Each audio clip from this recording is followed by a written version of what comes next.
অসুস্থ যখন হবেন ওইখানেও আনন্দ করবেন, কারণ সামনে আরাম আসতেছে। সুবহানাল্লাহ পড়েন। মুমিনের হারাবার কিছু নাই, দুঃখ পাওয়ার কিছু নাই। মুমিন অসুস্থ হলে অসুস্থতার মাধ্যমে, তার রোগের মাধ্যমে তার গুনাহ ঝরে যায়, সে আল্লাহর কাছে প্রিয় হয়ে ওঠে। তা আমাদেরকে কেউ হারাইতে পারে? কথা বলেন, আমাদের কেউ ভয় দেখাইতে পারে? মোটিভেশনাল সূরা, সূরাতুল ইনশিরাহ আর সূরাতুদ দুহা। এখানে অনেক হিউজ মোটিভেশন আছে।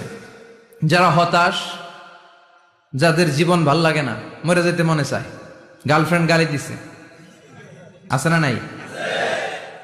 আবার বয়ফ্রেন্ড গার্লফ্রেন্ডের গালি দিছে, এ ওড়না পেঁচায়া ফ্যানের মধ্যে ঝুলে আত্মহত্যা করে। আহা, কত বড় পাগল, তুই মরলি কেন? গালি দিছে তো কি হয়েছে? হ্যাঁ, বুঝতে চায় না, হতাশ হয়ে যায়। আর বয়স কম তো, ইচড়ে পাকা, অল্পতে কাবু হয়ে যায়। এই সূরাগুলো পড়ে না। এখানে আশার বাণী আছে।